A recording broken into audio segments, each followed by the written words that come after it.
விவாத மேடையிலே விரட்டி விரட்டி அடிப்பாரு. வந்து வாங்கிக்குங்க. வருக கார்த்தி, தருக நல்லுரையை.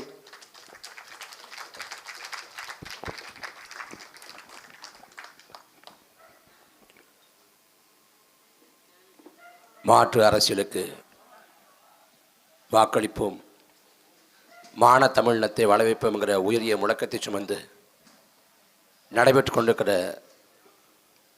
பொதுக்கூட்ட நிகழ்வில் தலைமையேற்று நடத்தி கொண்டிருக்கிற எம் உயிர் அண்ணன்மார்களே, வீட்டிலிருக்கிற சான்றோர் பெருமக்களே, கூடி நிற்கிற தாய் தமிழ் சொந்தங்களே, உங்கள் அனைவருக்கும் எமது பணிவான வணக்கம்.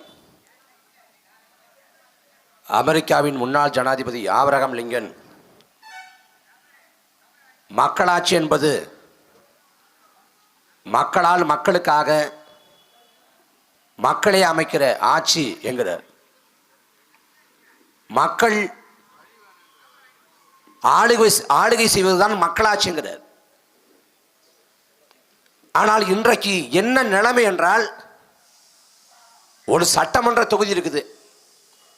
ஒரு சட்டமன்ற தொகுதிக்கு உச்சபட்சமா செலவு செய்யலாம்னு தேர்தல் ஆணையம் வச்சிருக்க தொகை 40 லட்சம். தமிழ்நாடு முழுக்க 234 தொகுதியில் தொகுதிக்கு சராசரியாக பார்த்தா அதிகபட்சமாக 40 லட்சம் தான் செலவு பண்ணலாம். இதுதான் தேர்தல் ஆணையம் வச்சிருக்க விதி. ஆனால் வரக்கூடிய 2026 சட்டமன்ற பொது தேர்தலில் திமுகவும் அதிமுகவும் ஒரு சட்டமன்ற தொகுதிக்கு செலவு செய்ய போகிற தொகைங்கிறது மிக குறைந்தது 20 கோடி.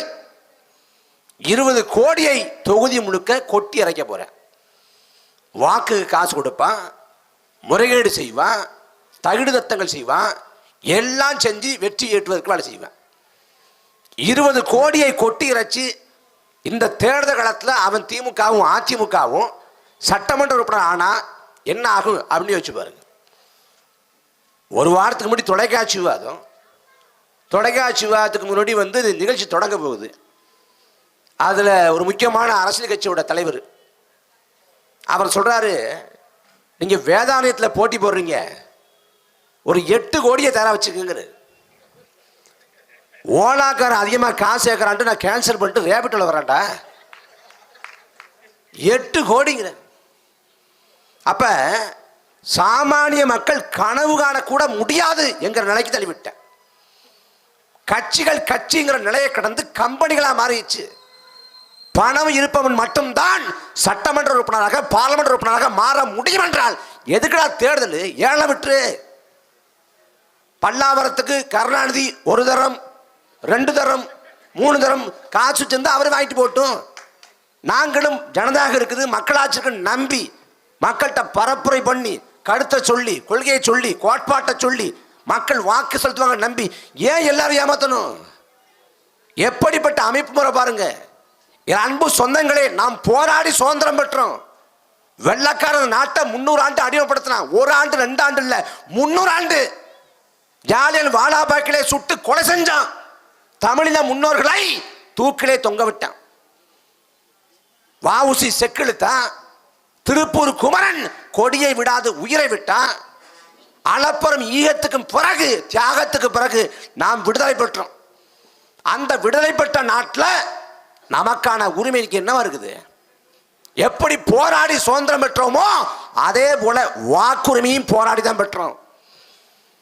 1919 முதல்ல வெள்ளக்கார ஆட்சி காலத்தில் ஆட்சி மன்றத்தில் நிர்வாகத்தில் இந்திய நாட்டை சேர்ந்த மக்களும் பங்கு வைக்கணும்னு சொல்லிட்டு மாண்டேக செம்ஸ் போர்டு அப்படிங்கிற சீர்திருத்தத்தை கொண்டு வர்றேன். அப்போ இந்தியர்களும் அதில் அங்க வைக்கலாம்ங்கிறேன். 1920 முதல் பொது தேர்தல் நடக்குது நாட்டில். அந்த பொது தேர்தலில் நாட்டோட மக்கள் தொகை என்னன்னு கேட்டீங்கன்னா 30 கோடி. ஆனா வாக்கு செலுத்தினவன் சில ஆயிரம் பேர், வெறும் சில ஆயிரம் பேர் தான். ஆனா எல்லோருக்கும் வாக்குரிமை இல்லை. யாரு படிச்சவனோ, யாரு பட்டதாரியோ, யாரு மிராசுதாரோ, யார் நிலக்கிழாரோ, யாரு பண்ணையாரோ, யார் சமூகத்தில் செல்வாக்கு கொண்டவனோ அவனுக்கு மட்டும்தான் வாக்குரிமைகள் நிலை இருந்தது. குறிப்பா பெண்களுக்கு சுத்தமா வாக்குரிமை இல்லை. பலகட்ட போராட்டங்களுக்கு பிறகு ஜனநாயக அழுத்தங்கள் கொடுக்கப்பட்ட பிறகு எல்லோருக்குமான உரிமை வாக்குரிமை என்று உறுதி செய்யப்பட்டுச்சு. இந்த நாட்டில் எல்லோரும் சமம் என்று சொல்லப்படக்கூடிய ஒரே இடம் வாக்கு மட்டும்தான். பிரதமருக்கும் 1 வாக்கு தான், பிச்சைக்காரனுக்கும் ஒரே வாக்கு தான், அன்றாட கட்சிக்கு 1 வாக்கு தான், அனில் அம்பானிக்கு ஒரு வாக்கு தான். எல்லோரும் சமம் என்று சொல்லப்படக்கூடிய ஒரே இடம் இந்த வாக்கு செலுத்துற இடம் மட்டும்தான். அந்த வாக்குரிமையும் இன்றைக்கு பறிக்கப்பட்டு கொண்டிருக்கிறது, விற்கப்பட்டு கொண்டிருக்கிறது. நம்ம என்ன நினைக்கிறோம், திமுக வந்தா என்ன, அதிமுக வந்தா என்ன, 2000 ரூபாய் காசு தருவான், 4000 ரூபாய் காசு தருவான், போய் குத்திருவோங்கிற. ரட்டளை தாண்டி வர அதுக்கு நான் போட மாட்டேன், உதயசூரியனை தாண்டி அதுக்கும் போட மாட்டேன். நான் பக்கா திமுக பக்கா அதிமுகங்கிற. என்ன பக்கா திமுக பக்கா அதிமுக? திமுகவில் இருக்கக்கூடிய அமைச்சர்கள் 8 அமைச்சர் அதிமுக வந்தவன். இன்னைக்கு யாரு திமுக முதன்மையான அமைச்சர்கள் அப்படின்னு பார்த்தா ஒரு பக்கம் இந்த பக்கம் சேகர்பாபு நிற்கிறாரு. ஆனா இதே சேகர்பாபு சட்டமன்றத்தில் அதிமுகவின் சட்டமன்ற உறுப்பினர் இருக்கிற போது கருணாநிதியை அடிக்க பாய்ந்தார். இது வரலாறு. ஆனா இன்னைக்கு ஊரு பூரா கருணாநிதி புகழ் பாடுறாரு.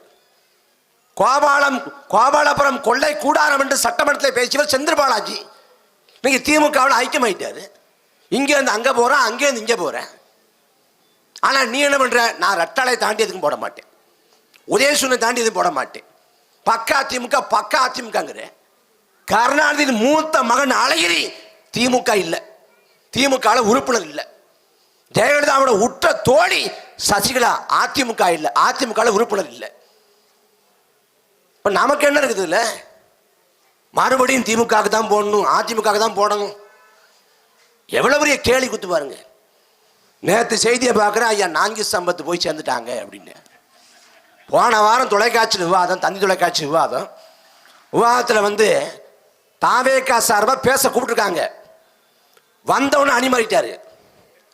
அணி மாறின பிறகு நான் கேட்குறேன், ஐயா மத சார்பற்ற சமூக நீதினு சொல்கிறீங்க, தாவேகாவோட கொள்கைன்னு கேட்டால் சமூக நீதினு பேசுகிறீங்க. செங்கோட்டை அந்த கட்சி இருக்காரு, அவர் தானே வாசாத்தில் முதன்மையான குற்றவாளி சூத்ததாரி அப்படின்னு கேட்குறேன். அதை பற்றிலாம் விஜய்க்கு ஒன்று தெரியாதுங்கன்ட்டார், தெரியவே தெரியாதுன்ட்டார். இப்போ அங்கே போயிட்டார். எல்லா கூத்துக்களும் நடக்குது கண் முன்னே, மக்கள் விழித்து கொள்ளணும்.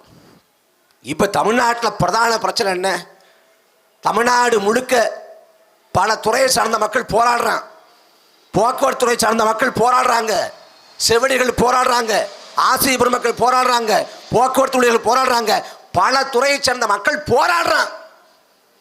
அடித்தட்டு உழைக்கும் மக்கள் அல்லாடுறான். மாதம் பிறந்தால் திண்டாடி கொண்டிருக்கான். வீட்டு வாடகைக்கு என்ன பண்றது, பிள்ளைகளின் படிப்புக்கு என்ன பண்றது, மருத்துவத்துக்கு என்ன பண்றது, அல்லாடி நிற்கிறான். 1000 ரூபாய் காசுக்கு படித வச்சு போய் நிற்கிறான். அவ்வளவு வாழ்வாதார உரிமை சார்ந்த சிக்கல்கள் பிரச்சனைகள் இருக்கு. ஆனா இப்ப என்ன பிரச்சனை, தமிழ்நாட்டில் பிரதான பிரச்சனை, திருப்பரங்குன்ற மலையில போய் தீபம் ஏற்றணும். இதான் இப்ப தலையாய பிரச்சனை. தீபம் ஏற்றி என்ன பண்ண போற, ஒன்றும் செய்ய போறது இல்லை. அங்க தீபம் ஏற்றதுனால வறுமை ஒழிஞ்சிட போதா, ஏழ்மை ஒழிஞ்சிட போதா, இல்ல அங்கதான் போய் தீபம் ஏற்றுவேன், தீபம் ஏற்ற உடலையா நான் போராட்டம் பண்ணுவேங்கிறான். யாரு, பாரதிய ஜனதா. அன்பு மக்களே, பாஜகன்னு ஒரு பூச்சாண்டியை காட்டி காட்டி தான் திமுக ஏமாத்தி கொண்டிருக்கேன். இந்த பாஜகவும் தமிழ்நாட்டில் அதாவது பரட முடியாதான்னு பார்க்குறேன். பாஜகவின் அரசியல், அடிப்படை அரசியல்ங்கிறது மதம். மக்களின் வாழ்வாதாரமோ பொருளியல் மேம்பாடோ மக்களின் வாழ்க்கை தர உயர்த்தலோ பாஜகவுக்கான அரசியல் இல்லை. முழுக்க முழுக்க அரசியல் மதம். ஒன்று பசுமாடு, இன்னொன்று பாகிஸ்தான் நாடு. அதை தாண்டி பாஜகவுக்கு அரசியல் இல்லை. அவன் பார்த்து மாதாக்கி ஜே விளக்கமிடுவான். ஆனால் பாரத மாதா நேரில் வந்தா அவளை வெண்கூட ஒண்ணி கொள்ளுவான். அப்படிப்பட்ட ஒரு கேடுகட்ட கட்சி. அவன் தமிழ்நாட்டில் எப்படியாவது ஊடுருவ முடியாதான்னு பார்க்குறேன். யார் வழக்க போட்டா அவன் பார்த்தா ஒரு ஆளை காட்டுறாங்க, இவர் தாங்க வழக்கு போட்டாருன்ட்டு. அவர் ஒரு ஊடகத்துக்கு முடி பேட்டி கொடுத்துருக்காரு. 144 தடை உத்தரவு போட்டீங்க, யாரும் 4 பேருக்கு மேலே கூடக்கூடாதுன்னு சொல்லிட்டு 144 தடை உத்தரவு போட்டீங்க. ஆனால் போலீஸ் மட்டும் 4-5 பேர் நிற்கிறாங்கல்ல, இது என்ன நியாயம் கேட்குறாரு. அப்படிப்பட்ட அறிவாளி ஒரு வழக்கை போட்டு அந்த அறிவாளி போட்ட வழக்குக்கு ஒரு அறிவாளி தீர்ப்பு கொடுத்து அந்த திருப்பரங்குன்ற மலை மேலே போய் தீபமத்தம்ங்கிறேன்.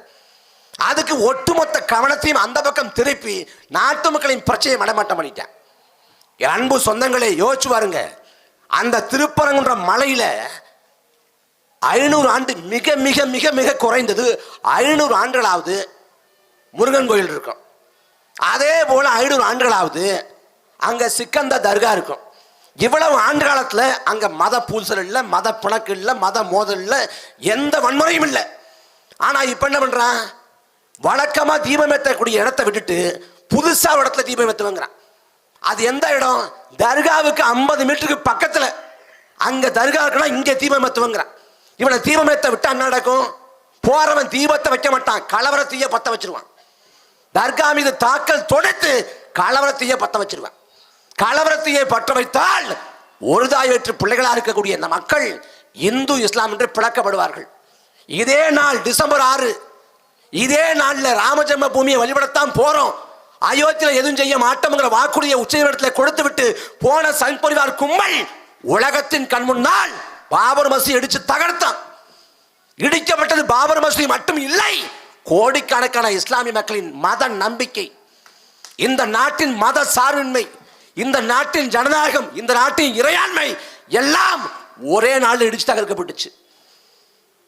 இந்த நாட்டில் பாஜக பேசுவான், ஒரே நாடு, ஒரே மக்கள், ஒரே சட்டம், ஒரே தேர்தல், ஒரே தேர்வு, ஒரே வரி, ஒரே ராணுவ தளபதி, ஒரே பொது விநியோகம், ஒரே உணவு சந்தை, எல்லாத்தையும் ஒற்றுமைப்படுத்துவான்.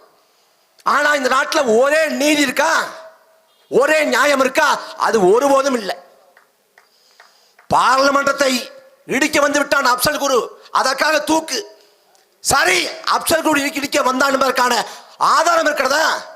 அதற்கான முகாந்திரம் இருக்கிறதா? இல்லை. அதே சமயம் இந்தியாவின் கூட்டு மனசாட்சி யாராவது ஒருவரை பலிபடத்தில் அமர்த்த வேண்டும், யாராவது ஒருவரை தூக்கிலிட வேண்டும் என்று இந்தியாவின் கூட்டு மனசாட்சி சொல்கிறது.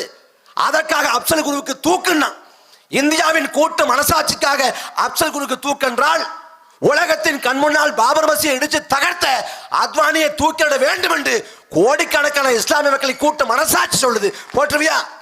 2002 3000 இஸ்லாமிய மக்களை துள்ள துடிக்க படுகொலை செஞ்ச நரேந்திர மோடியை தூக்கில் போட வேண்டும் இஸ்லாமிய மக்களின் கூட்டு மனசாட்சி சொல்லுது. போற்றுவியா? ஒரு நாளும் போட மாட்டேன். தமிழ்நாட்டில் ஏதாவது ஒரு பூசலை ஏற்படுத்தணும், ஒரு கலவரத்தை ஏற்படுத்தணும், அதுக்கு திடீர்னு முருகன் மேல பற்று. தமிழ்நாட்டில் முருகன் அவன் பேசுறதே கிடையாது. கருப்பர் கூட்டம்னு ஒரு வலையொலி, அந்த கந்த சஷ்டி கவசத்தை ஒருத்தன் இழிவா பேசுறான், ஆபாசமா பேசுறான், அது சமூக வலைதளங்களில் பரவுது. அந்த பரவலுக்கு பிறகுதான் என்ன நினைக்கிறான், தமிழ்நாட்டில் பிள்ளையாருக்கு மார்க்கெட் இல்லை போல இருக்கு அப்படின்னு பிள்ளையாரை பிரேக்கப் பண்ணிட்டு முருகன் மேல ஒருதலை காதல், ஒன் சைடு லவ். தமிழ்நாட்டில் இதுக்கு முன்னாடி பிள்ளையாரை பேசிக்கிட்டு இருந்தான். அவன் அரசியல் என்ன, பிள்ளையார் சக்தி ஊர்வலம் வரும், வந்துச்சுன்னா பிள்ளையாரை தெருமொழியில் உட்கார வச்சிருவான். அவரும் மழையில பனியில வெயிலில் உட்காந்தே இருப்பார். சரி, ஒரு வாரம் கழிச்சாவது நம்மளை கொஞ்சம் மரியாதை நடத்துவாங்க அப்படின்ட்டு ஒரு வாரம் கழிச்சு அவரை தூக்கிட்டு போய் கடலை போட்டுருவான். இது என்ன? இது வழிபாடு, இது பக்தி. பிள்ளையார் சதுர்த்தி ஊர்வலம் எப்படி அந்த ஊர்வலம் வருது? வெள்ளக்கார ஆட்சி காலத்தில் மகாராஷ்டிராவில் மும்பையில் பிளேக் நோய் பரவுது. பிளேக் நோய்க்கு காரணம் என்னன்னு பார்க்குறாங்க. பிளேக் நோய்க்கு காரணம் எலி, அணில் இல்லை எலி, எலிதான் காரணம் தெரியுது. அப்ப எலிகளை ஒழிக்க சட்டம் ஏற்றலாம் அப்படின்னு முடிவு பண்ணிட்டு அரசு சட்டம் ஏற்றுது. சட்டம் ஏற்றப்ப எலிகளை ஒழிக்க கூடாது அப்படின்னு சொல்லிட்டு பால கங்காதர திலகர்னு ஒரு ஆளு எலிகளுக்கு ஆதரவாக ஊர்வலத்தை ஆரம்பிக்கிறது. அந்த ஊர்வலம் தான் பிள்ளையார் சதுர்த்தி ஊர்வலம். இந்த பிள்ளையார் சதுர்த்தி ஊர்வலத்தை ஒரு சேரி வழியா கொண்டு போ, ஒரு குப்பத்தை வழியா கொண்டு வா, இங்க ஒடுக்கப்பட்ட ஆதி தொழில்நுடி மக்கள் வாழக்கூடிய காலனி வழியா கொண்டு போனா அந்த பிள்ளையார் வரமாட்டாரு. ஆனா எங்க தேவாலயம் இருக்கோ, எங்க பள்ளிவாசல் இருக்கோ, எங்க தர்கா இருக்கோ, எங்க மசூதி இருக்கோ அங்கதான் போவார். ஏன்னா முழுக்க முழுக்க மத துவேஷம். திருப்பரங்குன்றத்துக்கு எங்க போற? முருகனை வழிபாடு செய்ய போற, அங்க இருக்கா ஜெய் ஸ்ரீராம் போடுற? முருகனை கும்பிட போட்டு போயிட்டு எதுக்கு ஜெய் ஸ்ரீராம் போடுற? உனக்கு நோக்கம் என்ன? தமிழ்நாட்டில் இன்னைக்கு வெற்றிவேல் வீரவேல் என்று பேசுறான் பாஜக, அருகாமையில் ஆந்திராவில் பேசுவானா முழக்கமிடுவானா வெற்றிவேல் வீரவேல்னு? ஆந்திராவுக்கு போனா ஏழுகுண்டலவானா வெங்கட்ரமணா கோவிந்தா கோவிந்தா. கேரளாவுக்கு போனா சாமியே சரணமைப்பா. மகாராஷ்டிராவுக்கு போனா கணபதி தாதா மோரியா. ஒரிசாவுக்கு போனா ஜெய் ஜெகநாத். உத்தரப்பிரதேசம் போனா ஜெய் ஸ்ரீராம். திரும்ப மேற்கு வங்காளம் போனா ஜெய் காளி, ஓம் காளி. எந்த ஊருக்கு போறானோ அதுக்கு ஏத்தமே ராகம் பாடுவேன். பாம்பு திக்கிற ஊருக்கு போனா நடுத்துண்டு தனக்குன்னு உட்காந்துக்குவான். அதான் பாஜக. அவனுக்கு என்ன? மக்களிடையே உணர்ச்சியை தூண்டி விடணும், மத உணர்ச்சியை தூண்டி விடணும். ஐயா மோடி கூட சொன்னாங்க, நாம் எல்லாம் தேசபக்தியோடு இருக்க வேண்டும், எல்லோரும் வீட்டிலே தேசிய கொடியை ஏற்றுங்கள், சுதந்திர நாளா தேசிய கொடியேற்றுங்கள், குடியரசு நாளா தேசிய கொடியேற்றுங்கள். சரிங்க, நாங்க தேசிய கொடி ஏற்றுறோம், நீங்க என்ன ஏற்ற போறீங்க? நான் பெட்ரோல் விலை ஏற்றுறேன், டீசல் விலை ஏற்றுறேன், முடிஞ்சா கேஸ் சிலிண்டர் விலையை ஏற்றி விட்டுறேன். இதுக்கு பேர் என்ன? தேச பக்தி, தேச பாதுகாப்பு, தேச நலன் என்று பேசுவதற்கான எந்த தகவலாவது பாஜகவுக்கு இருக்க? 56 இன்ச்சுன்னா ஆத்தாடி 56 இன்ச்சா? நான் நினைச்சிட்டேன் மாறுபண்ணு, கடைசியா தெரியுது வாய். வாயை திறந்தா நாங்கள் பாகிஸ்தானை சும்மா விட மாட்டோம், பாகிஸ்தானை துவம்சம் செய்வோம். பாகிஸ்தான் மீது நரேந்திர மோடி என்றைக்காவது சீனா குறித்து பேசியிருக்காரா? மோடியின் நாக்கு சீனாங்கிற வார்த்தையை உச்சரித்து சீனாவை கண்டிக்கிறேன் என்று இந்த 11 ஆண்டு காலத்தில் எங்கேயாவது பேசியது உண்டா? இல்லை, ஒரு நாளும் பேச மாட்டாரு, ஒரு நாளும் பேச மாட்டாரு. பாகிஸ்தான் நாங்க சும்மா விட மாட்டோம். பாஜக ஆட்சிக்கு வந்த பிறகு 2016 பஞ்சாப் மாநிலம் பதன்கோட்டுங்கிற இடத்துல விமானப்படை தாக்குதல், தீவிரவாத தாக்குதல், மக்கள் இறந்து போனா. 2019 ஆண்டு புல்வாமாவில் ஒரே ஒருத்தன் 350 வெடிமருந்தோடு வந்து வெடித்து சிதறி செத்து போனான், தாக்கல் கொடுத்தான். அதுல 40 ராணுவ வீரர் செத்து போனான். இப்ப 4-5 மாதங்களுக்கு முன்பாக காஷ்மீர்ல சுற்றுலா தளத்துல அங்க தாக்குதல் 20க்கும் மேற்பட்ட அப்பாவி பொதுமக்கள் செத்து போனாங்க. இப்ப கடைசியா செங்கோட்டை, எந்த செங்கோட்டையில் நரேந்திர மோடி கொடியை ஏற்றிவிட்டு தேச பாதுகாப்பு, தேச நலன் என்று பேசுவாரோ அதே செங்கோட்டைக்கு பக்கத்தில் வெடிகுண்டு தாக்குதல், தற்கொலைப்படை தாக்குதல். என்னடா புடிஞ்சிட்டு இருக்கு உளவுத்துறை? என்னடா பண்ணுது உள்துறை அமைச்சகம்? நாடு தறியாட்டி போய் நிற்குது. வறுமை, ஏழ்மை, வேலையில்லா திண்டாட்டம், பசி, பஞ்சம், நாட்டு மக்கள் அல்லாடி இருக்கிறான். ஆனா அதை பத்தி எந்த கவலையும் இல்லை பாஜகவுக்கு. அவனுக்கு என்ன, அங்க போய் தீபம் ஏத்தணும். தீபம் எங்க ஏத்த சொல்றான் தெரியுமா? தீபத்தூண்னு இருக்குங்க, 100 ஆண்டு காலமா தீபத்தூண்லாம் தீபத்தை ஏத்துறாங்க. இவன் என்ன சொல்றான், இந்த மயில்கள் இருக்கும்ல, அளவை தூண்னு இருக்கு, அந்த அளவை தூண்லாம் போய் தீபம் ஏத்துவங்கிறான். எப்படிப்பட்ட அரசியல் இதுல? திமுக நாங்கள் விடமாட்டோம். சரி, இன்னைக்கு கொந்தளிக்கிறல்ல, 2024 ஆண்டு டிசம்பர் மாதம் திருப்பரங்குன்றத்தில் ஒரு தர்கா இருக்கு, மலை மேல தர்கா இருக்கு. அதே போல முருகன் கோயிலும் இருக்கு. இங்க முருகனை வழிபட போறவங்க வழிபடுறாங்க, தர்காவுக்கு போய் வழிபாடு செய்ய போறவங்க போறாங்க, ஒரு பிரச்சனையும் இல்லை. இதுல அந்த தர்காவில் பல 100 ஆண்டுகளாக நேர்த்தி கடன் ஆடு கோழி பலியிட்டு அங்க சமைச்சு சாப்பிட்றாங்க. அது எப்ப நடக்குது? பல 100 ஆண்டுகள் நடக்குது. டிசம்பர் மாசம் 2024 அன்னைக்கு என்ன பண்ற, அபுதாஹின்னு ராஜபாளையத்துல ஒருத்தர் போறாரு ஆடு கோழியோட. தமிழ்நாடு காவல்துறை நீ போக கூடாது என்று தடுக்குது. தடுத்த உடனே அது பேசு பொருளாகுது, அது சர்ச்சையா மாறுது. அப்பதான் பல பேருக்கு திருப்பரங்குன்ற மலை மேல தர்கா இருக்கான்னு தெரியுது. கேட்கிறான். அதுக்கு பிறகு அவன் முடிச்சுக்கிட்டு இந்த திருப்பரங்குன்றத்தை குறி வச்சு மதுரையில அரசியல். அதுக்கு என்ன பண்றான், முருகன் மாநாடு போடுறான் மதுரையில. திரும்ப திரும்ப ஏதாவது ஏழையா கூட்ட முடியாதான்னு நினைக்கிறேன். இந்த கவுண்டமணி நகைச்சு வரும்ல, சோத்துல கல்லு அப்படி செங்கல்ல வைப்பார்ல, அந்த மாதிரி தீபத்தை அங்கேதான் ஏத்துவங்கிறேன். இவன் தீபம் ஏத்துவன்னு இவன் இந்த அடம்பிடிக்கான்ல. இதுக்கு தூபம் போட்டது யார் தெரியுமா? இந்த திமுக அரசு. பாதை அமைச்சு கொடுத்தது திமுக அரசு. கேட்டா நாங்கள் பாஜகவை வலிமையாக இருப்போம். எங்க இருத்த? அவனுக்கு பாதை போட்டு வாசல் திறந்து விட்ட கேடுகட்ட வேலை செஞ்சது நீ தானே. 2026 மறுபடியும் ஆட்சிக்கு வரணுமா திமுக? இந்த 4 ஆண்டு காலத்துல என்ன பண்ண? நாங்க வந்தோம்னா நீட் தேர்வை ஒழிச்சிருவோங்க. நாங்க வந்தோம்னா அரசு ஊழியர்களுக்கு பழைய ஓய்வூதிய திட்டத்தை கொண்டு வந்துடும். இப்ப கேட்டா இல்லைங்க, நீட்டை ஒழிக்க அதிகாரம் இல்லை, ஓய்வூதிய திட்டத்தை பழைய ஓய்வூதிய திட்டத்தை கொண்டு வரதுக்கு காசு இல்லை, கையை விரிச்சிட்டான். இப்ப 26 என்ன சாதிக்க போற? 4.5 ஆண்டு காலம் திமுகவுக்கு வாய்ப்பு கொடுத்தாகிவிட்டது. என் அன்பு மக்களே, ஒட்டுமொத்த தமிழ்நாட்டை திமுகவும் அதிமுகவும் ஏறக்குறைய 60 ஆண்டுகள் ஆண்டுட்டான். 60 ஆண்டு காலம். அதிமுக ஆண்டது 31 ஆண்டு, திமுக ஆண்டு கொண்டிருப்பது 1/4 நூற்றாண்டு, 25 ஆண்டு. திரும்ப திரும்ப திமுக போட்டு அதிமுக போட்டு திமுக போட்டு அதிமுக போட்டு சளிச்சு போயிட்டோம். திரும்ப ஏன் போடணும்? மறுபடியும் திமுகவுக்கு அதிமுகவுக்கு வாக்கு செலுத்த வேண்டிய தேவையில்லை.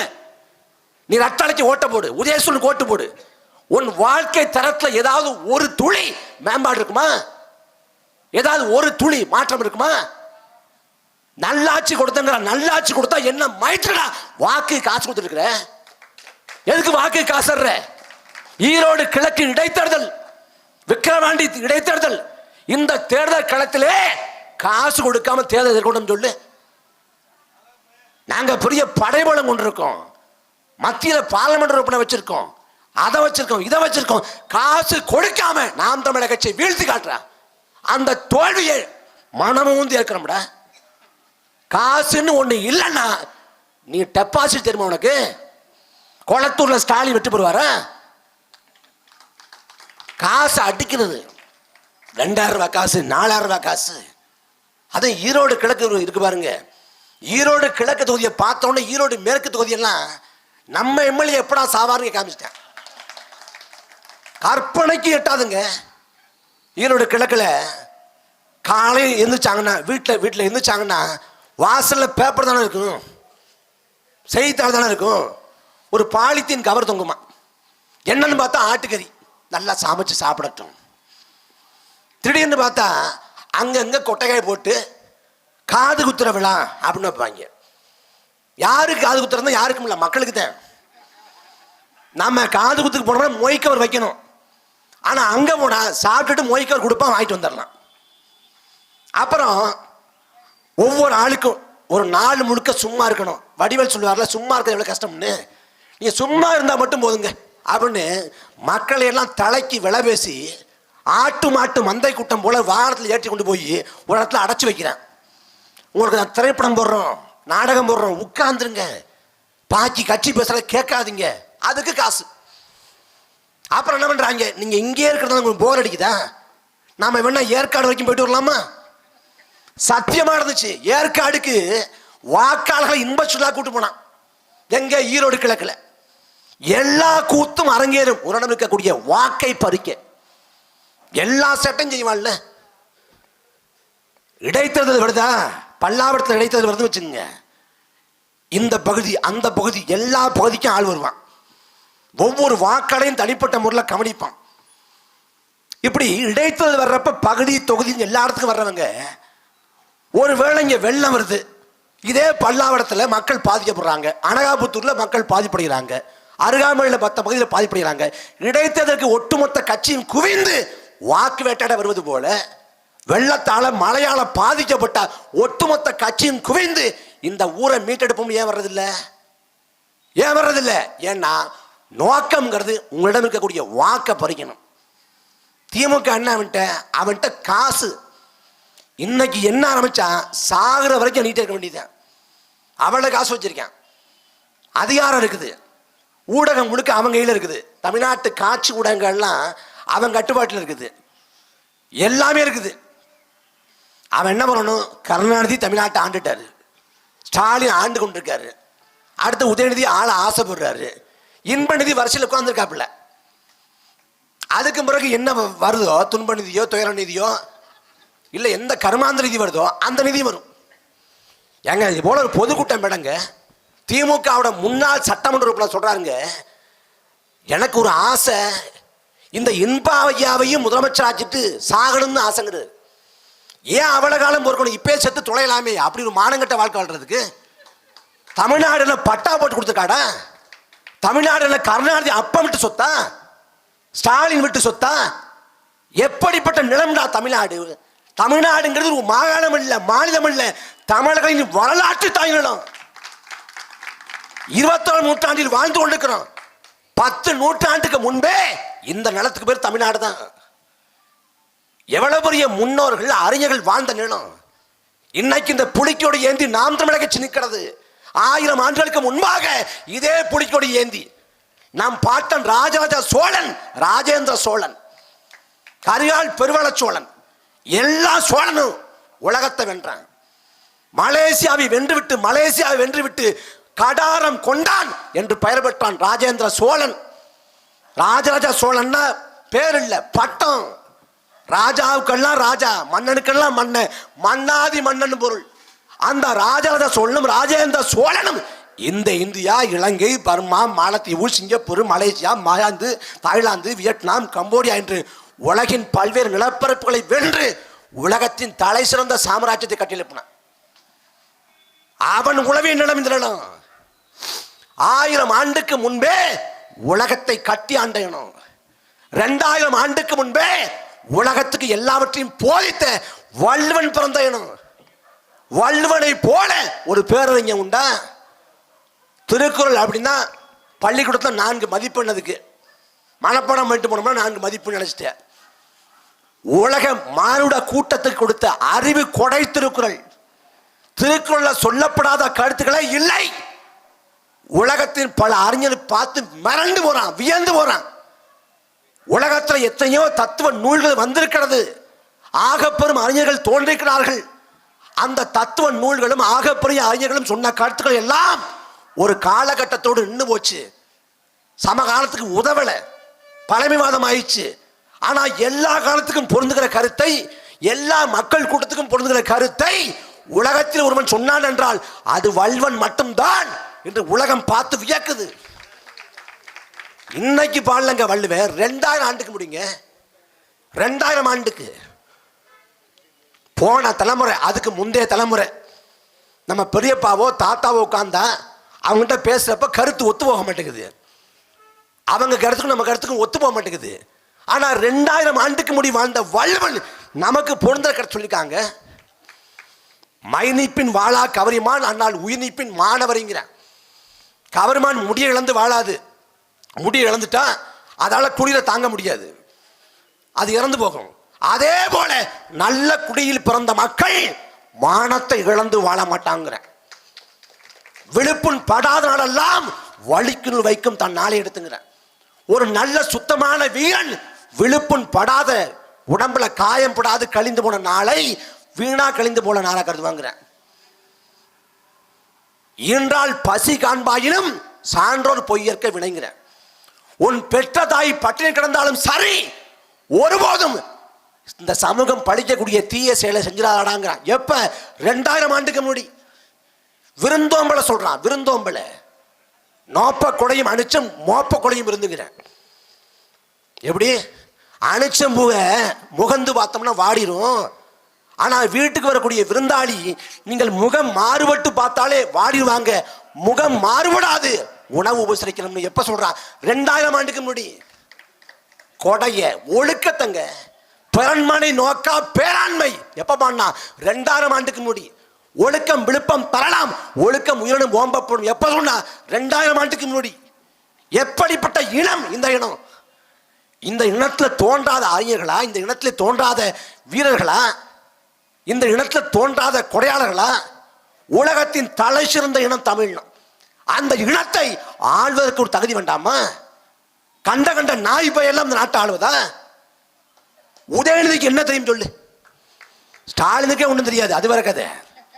இப்போ உதயநிதிக்கு என்ன தெரியும்? வறுமை. வறுமை என்றால் என்னவென்று தெரியுமா உதயநிதிக்கு? ஏழ்மைன்னா என்ன தெரியுமா? என்றைக்காவது உன் அப்பன் கடன் வாங்கி நிற்பதை கண்டு மனம் கொதிச்சிருக்கியா? வங்கியில போய் அப்பன் கடன் வாங்க போய் கூணை குறுக நிற்கக்கூடிய காட்சியை ஒரு மகனாக என்றைக்காவது பார்த்திருக்கியா? உன் அம்மா நல்ல உடை உடுத்தாது வறுமையோடு இருக்கிறத பார்த்திருக்கியா? கரைபடிந்த வேட்டியும் கிழிஞ்ச சட்டையும் போட்டுக்கிட்டு உன் அப்பன் வறுமையில ஏழ்மையில நிற்பதை பார்த்திருக்கியா? தீபாவளி பொங்கலுக்கு ஒரு நல்ல உடை உடுத்த முடியாம வறுமையில ஏழ்மையில புரிஞ்சிருக்கியா? அரசு பேருந்துல பயணம் பண்ணிருக்கியா? அரசு பள்ளிக்கூடத்தில் படிச்சிருக்கியா? கடன் தொல்லை என்றால் என்ன தெரியுமா? கடன் வாங்க கூனை குறுகி என்றாவது அடுத்த வீட்டில் என்னது உண்டா?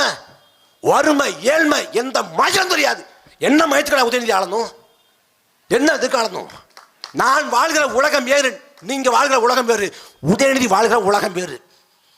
நம்மளோட வறுமை ஏழ்மை கஷ்டம் துன்பம் துயரம் ஒன்றும் தெரியாதுங்க. ஆனா அவர் தமிழ்நாட்டை ஆளணுமா? அவர் தமிழ்நாட்டை ஆளணுமா? எவ்வளவு ஒரு கொடுமை. திமுக எதுக்குடா ஓட்டு போன்னு கேட்டா பாஜக வந்துடும். இந்த கூச்சமே இல்லாம இப்ப வரைக்கும் சொல்றேன். பாஜக அங்கடா வரப்போகுது. பாஜகவில் அந்த பக்கம் அண்ணாமலை, இந்த பக்கம் நயினா நாகேந்திரன் அடிச்சுக்கிட்டு பாஜக ஒழிச்சு தான் மறுபடியும் வைப்பாங்க. எப்படி பாஜக நிலைமை தெரியுமா? தமிழ்நாட்டில் 2014 நரேந்திர மோடி பிரதமர் வேட்பாளர். இந்தியா முழுக்க மோடி போறாரு. தமிழ்நாட்டில் மணிசங்கர் ஐயர் மோடி டீ வச்சவர் அப்படின்னு எகத்தலமா பேசிடுறாரு. உடனே நமோ டீ கடை அப்படின்னு தமிழ்நாட்டை குறி வச்சு இந்தியா முழுக்க ஆரம்பிக்கிறான் மோடி மோடின்னு. மோடி இந்தியா முழுக்க வென்றார், தமிழ்நாட்டில் மண்ணை கவினார் 2014. 2019 மீண்டும் நரேந்திர மோடி ஆட்சி அறுதி பெரும்பான்மையோடு இந்தியா முழுக்க பாஜக வென்றது, தமிழ்நாட்டில் மண்ணை கவியது. 2024 மண்ணை கவியது. 2021 சட்டமன்ற தேர்தல் காலம் 5 ஆண்டுக்கு முன்னாடி. அதில் அதிமுக விட பாஜக கூட்டணி இப்போது போலவே. அப்ப பாஜகவை சேர்ந்த சட்டமன்ற வேட்பாளர் பரப்புரைக்கு போறேன். பரப்புரைக்கு போறப்ப மோடி படம் இருக்குதா அழிச்சிடறான், இல்ல கிழிச்சிடறான். மோடி படம் போடாத, அமித்ஷா படத்தையும் போடாத, ஜெயலலிதா படத்தை போடு, எம்ஜிஆர் படத்தை போடு. மோடி படத்தை போட்டா போடுற ஓட்டும் போடாம போயிடுவான். யார் சொல்றா? பாஜகவை சேர்ந்த சட்டமன்ற வேட்பாளர்கள். மோடி படத்தை அமித்ஷா படத்தை போட்டு போறதுக்கு பாஜகவின் சட்டமன்ற வேட்பாளரை தயங்கிதுன்னா தமிழ்நாட்டில் மட்டும்தான். வேற எங்க இருக்குது? ஒரு 3 மாசம் 2 மாசம் இருக்கும். பாஜகவை சேர்ந்த மாநில தலைவர் நயனா நாகேந்திரன்ட்ட பாஜகவோட நிர்வாகி பேசுறாரு அருண்மொழி. ஐயா நாங்க ஓட்டு கட்டு போறோம், ஐயா ஓட்டு கட்டு போறப்ப மக்கள் சொல்றாங்க வீட்டுக்கு வாங்க சோறு போடுறோம் சொல்றாங்க. அப்படியா? சோறு போடுறோம் சொல்றாங்க, ஆனா ஓட்டு மட்டும் கேட்காதீங்க, ஓட்டு மட்டும் போடவே மாட்டேன்னு சொல்றாங்க. இதான் தமிழ்நாட்டு நிலைமை. வீட்டில் வந்து சாப்பிட்டு கூட போடா, தயவு செஞ்சு ஓட்டு மட்டும் கேட்டுறாது. இந்த பாஜகவை சொல்லி பயமுறுத்துறாங்க. பாஜக வந்துடும், பாஜக வந்துடும். இப்போ என்னன்னா மதுரையில் ஒரு வேளை அவன் தீபம் ஏற்றினான்னு வச்சுக்குவோம், தீபம் ஏற்றினாலும் அடுத்தாலும் புஷ்வானம் தான். நீ என்ன பண்ணாலும் தமிழ்நாட்டில் உன்னால எழ முடியாது. பாஜக தமிழ்நாட்டில் செத்த புணம். ஆனா இந்த பாஜகவை சொல்லி பாஜக வீழ்த்துறதுக்கு ஒரே ஆள் தான் இந்தியா முழுக்க தேடினா ஒரு ஆள் தான் கிடைப்பாரு. அது யாரு? நம்ம வெள்ளைக்குடி வேந்தர். எடுத்தேன் பாரு ஓட்டம், போலீஸ் ட்ரைனிங் கூட நான் பார்க்கலையே.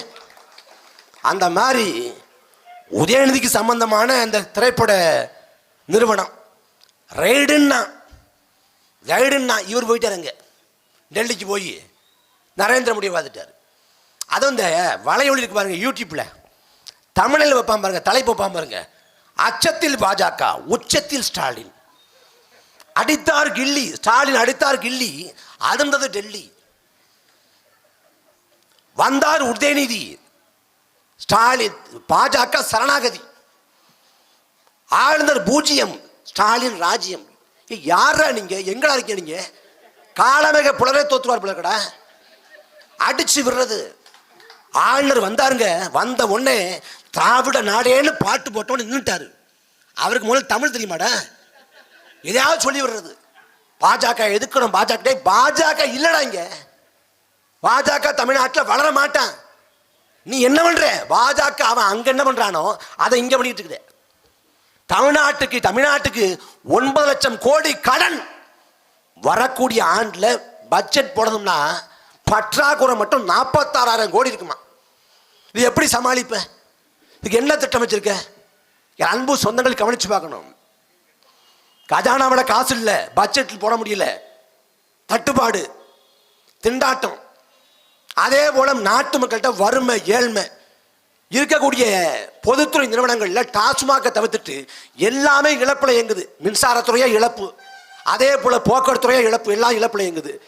மக்கள்கிட்டையும் காசு இல்லை, பொதுத்துறை நிறுவனத்தையும் காசு இல்லை, கஜானாவிலையும் காசு இல்லை. ஆனா ஆளக்கூடிய ஆட்சியாள்கிட்ட மட்டும் எப்படி காசு இருக்கு?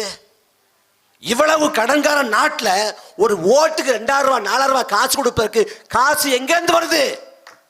பதுக்கியும் ஒதுக்கியும் வச்சிருக்கான். அதுவும் எங்க ஊர் சொல்றாங்க, நாகப்பட்டினம் பக்கம் 40 கோடி இறக்கியாச்சு.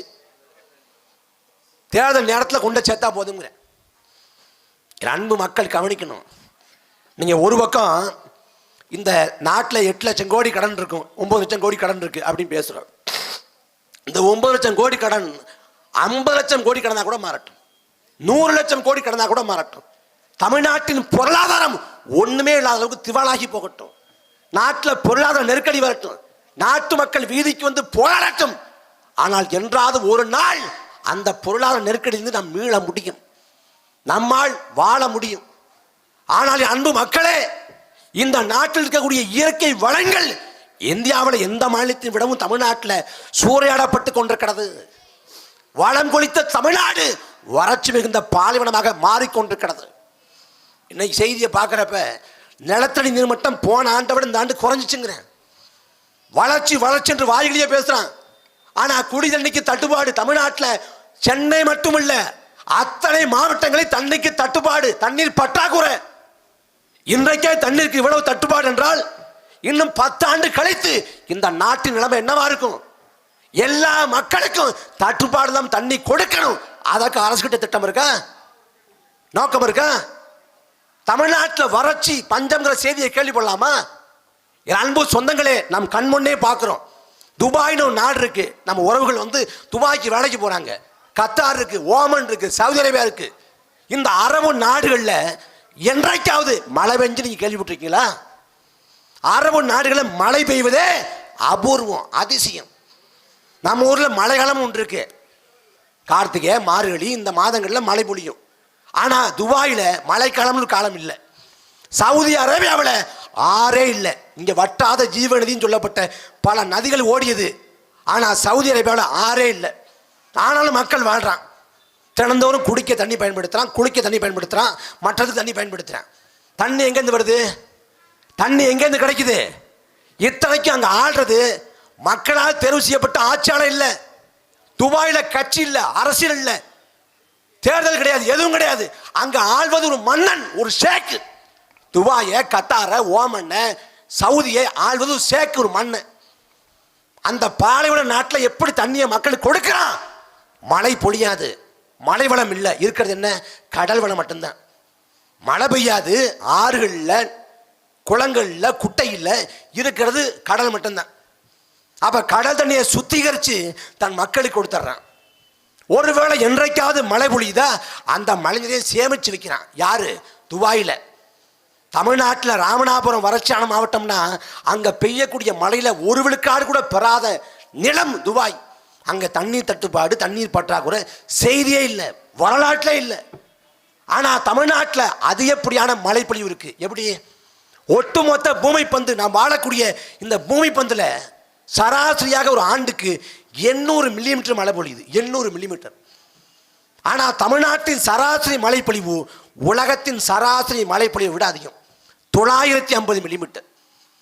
அந்த மழை நீரை ஏரிகள், குளங்கள், குட்டைகள், கண்மாய்கள், வாய்க்கால்கள் என்று வெட்டி சேமிச்சிருந்தாலே முப்போகம் விவசாயம் செய்ய முடியும். கோடை காலத்தில் தண்ணீர் தட்டுப்பாடு இல்லாது நம்மளால வாழ முடியும். ஒரு நாள் செய்யறதில்லை. சேர சோழ பாண்டிய மன்னர்கள் நாட்டை ஆண்டான். மன்னராட்சி காலம். மன்னனை பார்த்து புலவம் பாடினான். மன்னா, அறம் பொருள் இன்பம் என்ற மூன்றையும் பெற வேண்டும் என்றால் நீரை சேமி. நீ நீரை சேமித்து கொடுத்தால் அறம் பொருள் இன்பம் என்ற எல்லா பேர்களும் உன்னை வந்து சேரும்னா. அது போலவே மன்னர்கள் நீரை சேமிச்சான். எப்படி? காவிரியை கொண்டாடி தீர்த்தான் சோழன், வைகையை கொண்டாடி தீர்த்தான் பாண்டிய. வான் பொய்ப்பினும் தான் பொய்யா காவிரின்னா, வானம்பாடி பறவை உட்கொள்ள முடியாத அளவுக்கு வறட்சி வந்தாலும் சரி, கோள் திரிந்து கோடை வந்தாலும் சரி, அந்த வானமே பொய்த்தாலும் சரி, காவிரி நீர் தருவாள், சோழ் தருவாள்னு காவிரியை கொண்டாடி தீர்த்தான் சோழ மன்னன். வைகை ஆற்றை பொய்யா குளக்கொடின்னா, 2 பக்கம் ஆற்றி 2 பக்கம் தண்ணியை கொடுத்து கொண்டே போயிட்டு இருக்கும். அப்படிப்பட்ட பொய்யா குளக்கொடின்னா, அன்னைக்கு மன்னராட்சி காலத்தில் சேசிபி இல்லை, கிட்டாச்சு இல்லை, டிராக்டர் இல்லை, பொக்கலன் இல்லை, கனரக எந்திரங்கள், வாகனங்கள் எதுவுமே இல்லை. அன்னைக்கு இருந்தது வெறும் மண்வெட்டி, வெறும் கடப்பாறை. மண்வெட்டியும் கடப்பாறையும் கொண்டு ஏரிகளை வெட்டினான். ஏரிகளை சங்கிலி தோடு போல நினைச்சான். அங்க நீர் பாசனத்தை உருவாக்கினான், விவசாயத்துக்கு கொடுத்தான், மக்களுக்கு கொடுத்தான். தண்ணீர் தட்டுப்பாடு தான் கிடைச்சிச்சு. மன்னராட்சி காலத்தில் சாதிக்க முடிந்தது. ஆனா மக்களாட்சி காலத்தில் வாட்டர் டாக்ஸ் அப்படின்னு சொல்லி தண்ணிக்கு வரி வாங்குறான். தண்ணிக்கு வரி வாங்கி விட்டு தண்ணியை காசு கொடுத்து வாங்க நிலைக்கு தள்ளுறான். அடுத்த உலக போர் என்ற ஒன்று வந்தால் தண்ணிக்காக தான் வருங்கிறான். உலக போர் சாதாரணமாக நினைக்கலாம். மறைந்த அப்துல் கலாம் சொல்றாரு, வரும் காலத்தில் உலகின் மக்கள் தொகை 800 கோடியா இருக்கும். அதுல 700 கோடி மக்களுக்கு தண்ணி கிடைக்காது, 100 கோடி மக்களுக்கு தான் தண்ணி கிடைக்கும். அன்னைக்கு ஒரு நாட்டில் இருக்கக்கூடிய நீர்வளத்தை எடுக்கிறதுக்கு இன்னொரு நாடு போர் தொடுக்கும். அந்த போர் அணு ஆயுத போராக்குங்கிற தன்னைக்காக அணுகுண்டுகளை வீசி போர் தொடுப்பான்னு அப்துல் கலாம் எச்சரிக்கிறார். தென்னாப்பிரிக்காவில் கேப்டவுன் ஒரு பகுதி, இணையத்தில் தட்டி பாருங்க, கேப்டவுன் உலகத்தின் முதல் நீரற்ற நகரமாக அறிவிக்கப்பட்டுச்சு. உலகத்தின் முதல் நீரற்ற நகரம். இந்தியாவை சேர்ந்த கிரிக்கெட் வீரர்கள் வந்து அங்க போறாங்க, விளையாட போறாங்க. கிரிக்கெட் வீரர்களுக்கு கட்டணம் சொல்லப்படுது. நீங்க 2 நிமிஷம் தான் குளிக்கணும், அதை தாண்டி குளிச்சா உங்களுக்கு அபராதம்ங்கிறான். ஏன்? தண்ணி இல்லை. அந்த தண்ணியை கொடுப்பதற்கு திமுக கிட்ட அதிமுக கிட்ட என்ன திட்டம் இருக்கு? குடிக்கிற தண்ணிக்கு தட்டுப்பாடு, அடிக்கிற தண்ணிக்கு எந்த தட்டுப்பாடும் இல்லை. 48,000 கோடி ஒரு ஆண்டுக்கு வருமானம். தீபாவளிக்கு புதுசு புதுசா படம் வருது. விஜய் படம் வருது, அஜித் படம் வருது, சிவகார்த்திகேயன் படம் வருது. இந்த 3 படம் சேர்ந்தாலும் வர்ற கலெக்ஷன் டாஸ்மாகோட ஒரு நாள் கலெக்ஷன் ஈடாக மாட்டேங்குது. இது எப்படி? விளையாட்டு திடல் இல்லாத எத்தனையோ கிராமங்கள் இருக்கு, நூலகம் இல்லாத எத்தனையோ நகரங்கள் இருக்கு, அதே போல உடற்பயிற்சி கூடம் இல்லாத ஊர்கள் இருக்கு. ஆனால் டாஸ்மாக் இல்லாத ஒரு ஊர் இருக்கா? ஒரு ஊர். இதில் ஐயா ஸ்டாலின், நான் ஒரு அப்பாவா சொல்றேன், போதையின் பாதையில் போகாதீங்க. அப்ப தள்ளி இந்த பக்கம் போயிடலாமா? போதையின் பாதையில் போகாத யாருங்க சொல்லலாம்? எந்தவித அதிகாரமும் இல்லாத ஒரு சாமானியன் சொல்லலாங்க. காந்தியவாதி சசிபெருமாள் மதுவுக்கு எதிராக போராடி செத்து போனார். 2016ஆம் ஆண்டு கன்னியாகுமரியில் மதுபான கடையை மூட கோரி போராடிய போராட்டத்தில் அந்த களத்திலேயே உயிரை விட்டார் சசிபெருமாள். அந்த சசிபெருமாள்ங்கிற காந்தியவாதி, அந்த தாத்தன் குடிக்க போனவன் காலில் விழுந்து போதையும் பாதையில போகாத, நாடு கட்டு போகும், குடும்பம் கட்டு போகும், உடம்பு கட்டு போகும்னு அவன் கெஞ்சினான், கதறினான். அவனுக்கு அருகதை இருக்கு, அதிகாரம் இல்லாத சாமானியன் ஏழை மகன் அவன் சொல்லலாம்டா போதையின் பாதைன்னு போகாதுன்ட்டு. நீ தமிழ்நாட்டின் முதலமைச்சர், ஒட்டுமொத்த அதிகாரத்தையும் சுட்டு விரல வைத்திருக்கக்கூடிய தமிழ்நாட்டின் முதலமைச்சர் ஸ்டாலின் போதையின் பாதையில போகாதுன்னு சொல்லலாமா? கடையை மூடிவிடு, டாஸ்மாக் கடையை மூடிவிடு, முடிஞ்சு போகும்ல. நீ டாஸ்மாக் கடையை கூட மூட வேண்டாங்க, குறைந்தபட்சம் பாரை மூடு. டாஸ்மாக் கருமம்னா கூட ஒரு பாட்டில் வாங்கிட்டு போயிடுவேன். பாரில் உட்காந்து குடிச்சு குடிச்சு குடிச்சு அவன் வீட்டுக்கே போனதில்லை, அங்கேயே படுத்துடுறேன். அப்ப அதை பத்தி என்ன கவலை இருக்குது? நாங்க வந்து அண்ணாவின் வழி ஆட்சி நடத்துறோம். எந்த அண்ணா வழியில? எந்த அண்ணா வழியில? 1967 திமுக முதல் முறையாக ஆட்சியை கைப்பற்றுது. அன்னைக்கு அண்ணா வச்ச முழக்கங்கிறது, அன்னைக்கு வந்து கடுமையான அரிசி பஞ்சம் இருக்கு.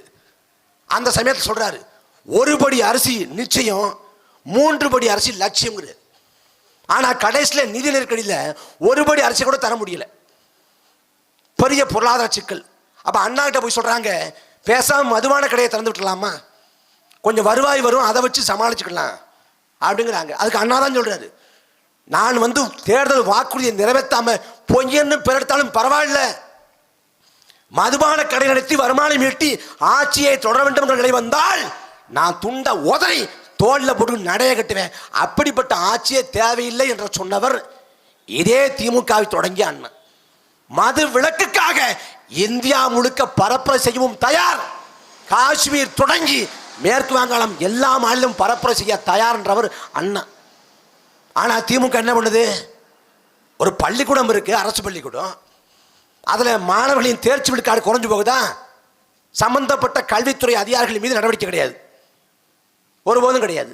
ஒரு நூலகம் இருக்கு, படிக்க வர்ற வாசகர்களின் எண்ணிக்கை குறைஞ்சு போகுது, சம்பந்தப்பட்ட நூலகங்கள் மேல வந்து நடவடிக்கை கிடையாது. அரசு துறைகள் இருக்குது, அதை வாடிக்கையாளர் குறைஞ்சு போன நடவடிக்கை கிடையாது. ஆனா டாஸ்மாக்ல குடிக்க வர்றவங்க குறைஞ்சு போயிட்டா மட்டும் சம்பந்தப்பட்ட அதிகாரி சஸ்பெண்ட். எதுக்கு? ஏன் அவன் குடிக்காம போனா? ஏன் குடிக்காம போறான்? என்ன காரணம்? உன்னை சஸ்பெண்ட் பண்றேன். என் அன்பு சொந்தங்கள் கவனிக்கணும், சாலையில் வந்து கூறு போட்டு வைப்பாங்கல்ல, மாங்காய் கொய்யாக்காய் அதெல்லாம் கூறு போட்டு வைப்பாங்கல்ல, அவங்க கூறு போட்டு விற்கிறவங்க வந்து சாலையில் போவாங்க, வாடிக்கையாளர்கள்லாம் போகிறப்ப வாங்க சார் வந்து சாப்பிட்டு பாருங்க சார், சிறப்பாக இருக்குங்க சார் அப்படின்னு அவங்க கூவுவாங்க, அவங்க அழைப்பாங்க. அதை அழைக்கிறத கேட்டுட்டு நல்லா இருக்குமோன்னு வந்து சாப்பிடுவாங்க. அப்போ கூவி அழைக்கிறதால கூடுதலாக 4 வாடிக்கையாளர் போய் சேரும். மதுரை பக்கம் போனால் வாங்க சார் இட்லி சூடாக இருக்க சார் கூடுவேன். அப்போ கூடுதலாக 2 பேர் வருவாங்க. ஆனால் டாஸ்மாக்ங்கிறது கூவி போய் அழைக்கிறது இல்லை, குடிக்கிற குடிக்கிறான், இல்லாட்டி போயிடுறேன். அப்போ அங்கே வருமானம் கொஞ்சம் என்ன பண்ணுறது? டாஸ்மாக் வாசல் கிட்ட வாங்க சார் ஒரு பெக்கா போடுங்க சார், கிக்கு செமையா இருக்குங்க சார், வாங்க சார்ங்கிறத கேவலம் இல்லையா அந்த நாட்டில்? இந்த அசிங்கங்களை அவலங்களை கேட்டுக்கிட்டு இருக்கிறோமே, கேட்டுக்கிட்டு திமுகவுக்கும் அதிமுகவுக்கும் ஓட்ட போட்டு தொலைக்கிறோமே. இந்த பாவத்தை எங்க போய் சொல்லி தொலைப்பீங்க? என்ன பண்ணுவீங்க? நாட்டில் அநியாயம் நடக்குது, அக்கிரமம் நடக்குது, தாங்க முடியல. என்ன செய்ய போறீங்க? நான் திமுக ஓட்டு போடலாம்னு இருக்கேன். திருட்டு போயிலே அவன் தான். என்ன திமுக அவ்வளவு இந்த கொள்கை இருக்குன்னு சொல்லு, இந்த கொள்கை இருக்கு, கோட்பாடு இருக்குன்னு சொல்லு.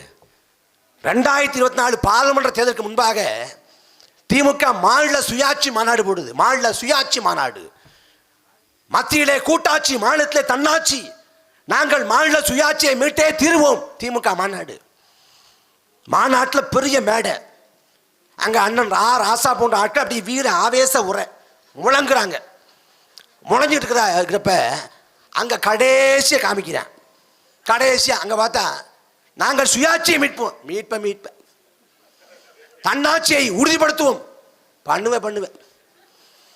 அந்த அந்த ஒளிப்பட கருவி கேமரா காமிக்கிறேன். கேமரா ட்ரோன் கேமரா எல்லாம் பறந்துக்கிட்டு போயிட்டு இருக்கு. எல்லாரும் நாற்காலில் உட்காந்துருக்காங்க. பார்த்தா அங்க ஒரு 10 பேர் தரையில உட்காந்துருக்காங்க வட்டமா. இன்னும் கூடி கும்மி அடிக்கிறாங்க. எதுக்கு வந்திருக்காங்க அப்படின்னு பார்த்தா சீட்டு கட்டை போட்டு உட்காந்துருக்கேன். மாப்பிள்ளை ஜோக்கர் வரலாம், மாப்பிள்ளை எல்லா ஜோக்கரும் மேலே தான் இருக்கு, மாப்பிள்ளை ஒன்று வராது. மாப்பிள்ளை எது எங்க ஊர்ல கருமாதின்னு வச்சுக்கோங்க, விடிய தூங்கக்கூடாதும்பாங்க, சாங்கியம்பாங்க. அப்ப என்ன பண்ணலாம்? சீட்டு கட்ட ஆட்டத்தை போடு, ரம்மியை போடும்பாங்க. ஆனா ஒரு கட்சி மாநாட்டில் சீட்டு கட்ட ஆட்டம் போடுறாங்க. எனக்கு சீட்டு கட்டு ஆட்டம் போடுறதுலாம் வியப்பு இல்லை. ஒருத்தன் தொலைநோக்கு பார்வையோடு யோசிச்சிருக்கான் பாருங்க. நம்ம சீட்டு கட்ட எடுத்துட்டு போனோம்னா அங்க ஆட்டம் போடலாம். நம்மளை மாதிரி கைக்கு ஆள் வருவேன். அவன் எத்தனை மாநாடு பார்த்துருப்பான், எவ்வளவு ரம்மியா போட்டிருப்பான், எவ்வளவு கல்லா கட்டியிருப்பான். அதெல்லாம் திமுக வியப்பின் அடையாளம். நாம் தமிழர் கட்சி கூட்டம் நடத்துது, கொள்கையை சொல்லி, கோட்பாட்டை சொல்லி, கருத்தை சொல்லி ஆட்களை திரட்டுறோம். திமுக காசை கொடுத்து திரட்டுறேன். ஆளுக்கு காசு கொடுக்காம விட்டாங்க. கூட்டம் முடியுது, முடிஞ்ச என்ன பண்றான்?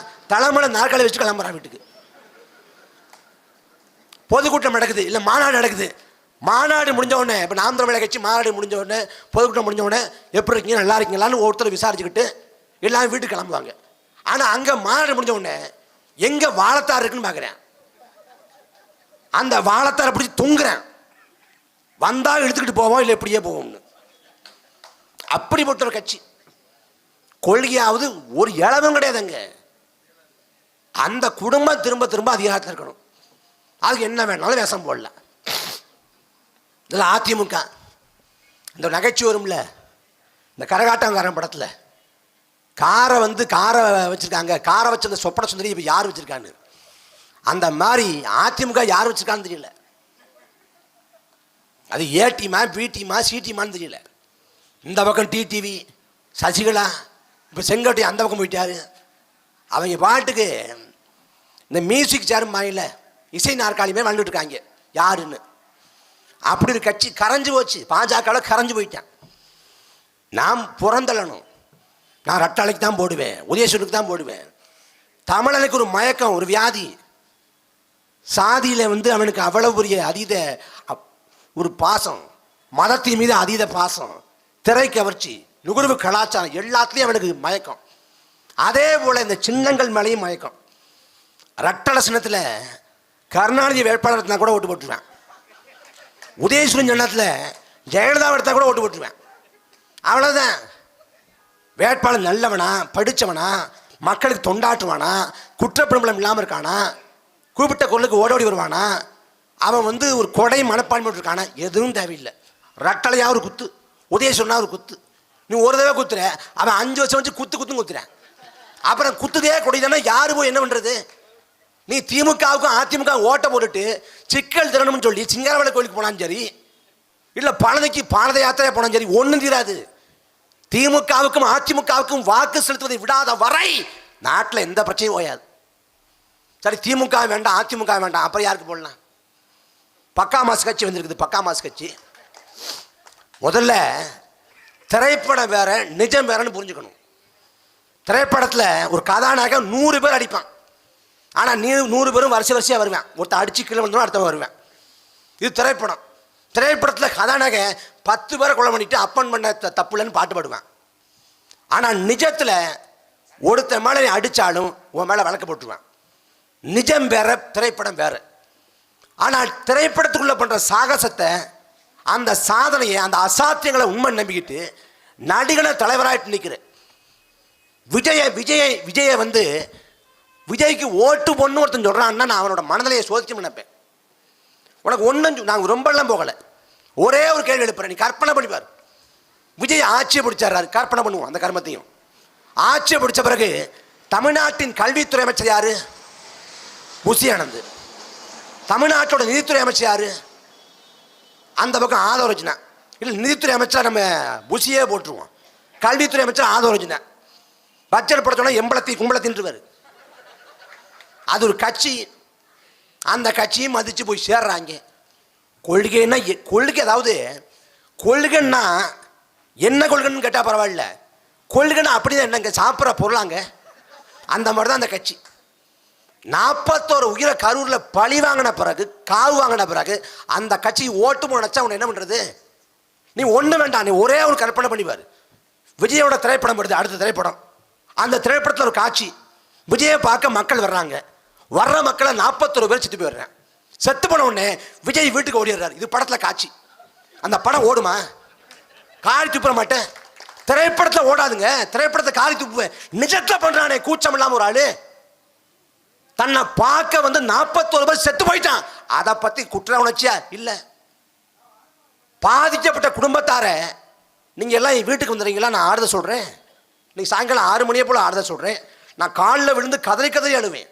நீங்கள் வீட்டுக்கு வந்துடுங்க. என்ன போராட்டம் பண்ணுறீங்களா பாஸ்? போராட்டம்னா நான் ஆதரவு தர்றேன், சாயங்காலம் ஃப்ரீயாக தான் இருப்பேன், வாங்க. இப்படிப்பட்ட ஒரு கேவலங்கட்ட கட்சி உலகத்திலே பார்க்க முடியாது. அந்த கட்சியில் போய் சேருவேன். கமலஹாசனுக்கு போனேன். நீ என்ன பண்ண? 2018 கமலஹாசன் வந்தார். வேண்டாம் இருப்பா பிள்ளையை பத்து பாண்டாம இருக்கணும்னு வச்ச கதையா. கமலஹாசன் கட்சி மையம்னாரு. நீ எங்க இருக்காரு? ஸ்டாலினுக்கும் உதயநிதிக்கும் மையம் அடிக்கிறது. இப்போ அதே போல ஏங்க அன்னைக்கு போய் டிவியெல்லாம் உடைச்சிங்க, ரிமோட்டை வீசி உடைச்சிங்க? ஏன் உடைச்சி விட்டு இன்னைக்கு போய் அங்கே சேர்ந்தீங்கன்னா அந்த ரிமோட்டை ஒருத்தன் எடுத்து விட்டா. நீ விளக்கம் சொல்லாமே இருக்கலாம் சாமி, ஒரு இளவும் புரிய மாட்டேங்குது. உங்கள் உரையை கேட்டுவிட்டு பொழிப்புரையை தர முடியும். அந்த மாதிரி நீ விஜய்க்கு 26 ஓட்ட போடுவேன். போட்டேன்னா ஆகும், தோத்துருவாரு. தோத்த பிறகு போயிடுவாரு. இன்னைக்கே பார்க்க முடியல.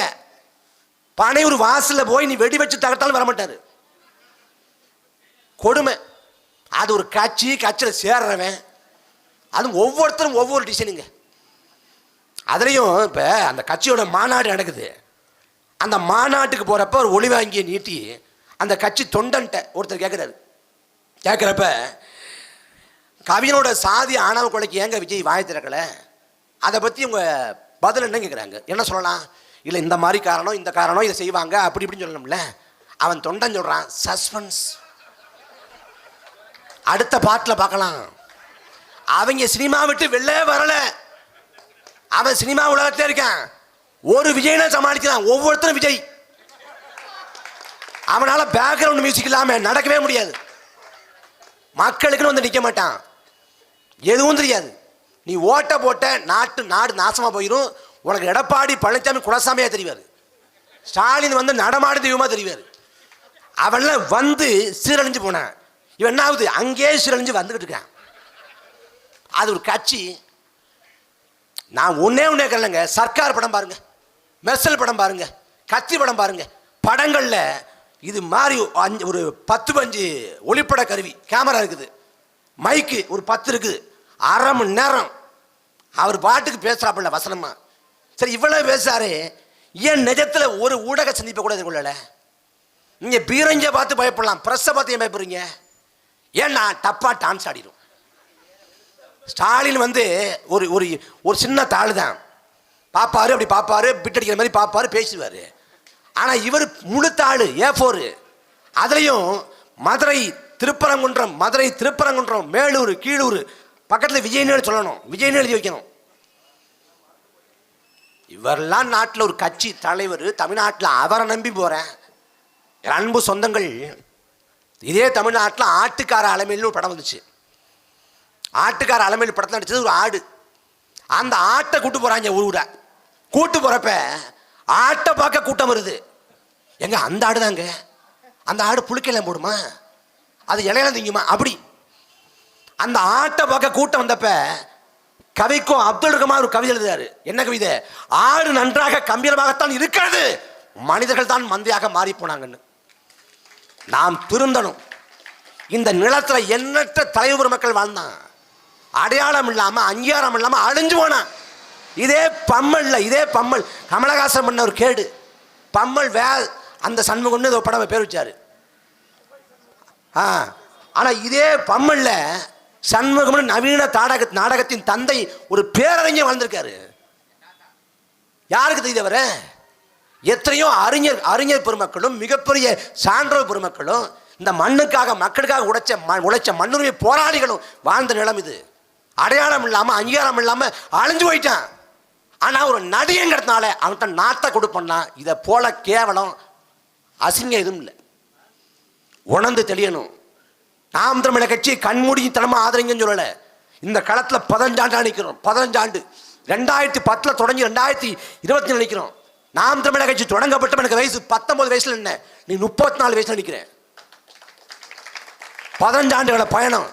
4 பொது தேர்தல் கடந்து வந்திருக்கோம். நாம் தமிழர் கட்சி முதல் தேர்தல் 1.1, அப்புறம் 4, அப்புறம் 7, அப்புறம் 8. நீங்க திமுக அதிமுக கூட்டணிகள்ல 8 விழுக்காடு வாக்கை கொண்ட ஒரு கட்சி இல்ல. ஆனா நாம் தமிழர் கட்சி 8 விழுக்காடு வாக்கு கொண்டு இருக்கு. நாங்க கூட்டணிக்கு வர்றோம்னா மிக குறைந்தது 500 கோடியை கொட்டி கொடுப்பான். ஆனால் வரலாற்றில் சமரசம் என்ற ஒன்றை தன் வாழ்நாள கடைசி நொடி வரைக்கும் செய்யாத ஒரு தலைவனின் பிள்ளைகள் நாங்கள். சமரசம் இல்லாம களத்தில் இருக்கிறோம். எத்தனை முறை மக்கள் தோற்கடித்தாலும் புறக்கணித்தாலும் களத்தில் நிற்கிற மக்களோடு. எல்லாம் மாறணும்னா உங்கள் பிள்ளைகளை நம்புங்கள், ஆதரியுங்கள். இந்த தொகுதியின் வேட்பாளராக இந்த மண் மீது மக்கள் மீது பற்று கொண்ட மகத்தான மனிதன், பெருமதிப்புக்குரிய அண்ணன் மருத்துவர் கார்த்திகேயன் அவர்கள் போட்டி போடுறாங்க. அவர் ஒரு மருத்துவர். அவர் நினைச்சா இந்த 10 மணிக்கு மேல இந்த மழையில் நிற்கணும்னு அவசியம் இல்லை. அவர் சுகபோகமா வாழ்க்கையை வாழ முடியும். இந்த சமூகத்தில் ஒரு வசதியான சொகுசான வாழ்க்கையை வாழ முடியும். ஆனால் வருமானத்தை விட என் இனமானம் பெரிது, இந்த மண் பெரிது, மக்கள் பெரிது என்று இந்த மண் மீது பற்று கொண்டு இந்த களத்துல தன் வாழ்க்கையை விட இந்த இனத்தின் நலம் பெருசுன்னு வந்திருக்கிறார். அவருக்கு உங்கள் வாக்களை தாருங்கள். மண்டனி ஞானத்து வாழ்வோருக்கெல்லாம் உண்டி கொடுத்தவன் உயிர் கொடுத்தவன் போலன்னு விவசாய இலக்கியங்கள் பாடுகிறது. உணவை படைத்த விவசாயி உயிரை படைத்த இறைவனுக்கு ஒப்பானவன். அந்த விவசாயியை போற்றுவதற்கு தொழுவதற்கு காலம் கொடுத்திருக்கிற கடைசி வாய்ப்பு விவசாய சின்னம். இந்த சட்டமன்ற தொகுதியிலே அண்ணன் கார்த்திகேயன் அவர்களுக்கு உங்கள் வாக்களை தாருங்கள். கவியரசு கண்ணதாசன் இருங்க, கவியரசு கண்ணதாசன் காலத்தின் கடைசி கருணை என்று காமராசை வர்ணிக்கிறார். அதே போல வரலாற்றின் கடைசி வாய்ப்பு நாம் தமிழர் கட்சி. உங்கள் பிள்ளைகளுக்கு வாக்கை தாருங்கள். நாங்கள் இறுதி வரை இந்த மண்ணுக்காக மக்களுக்காக உழைப்போம். நன்றி, வணக்கம்.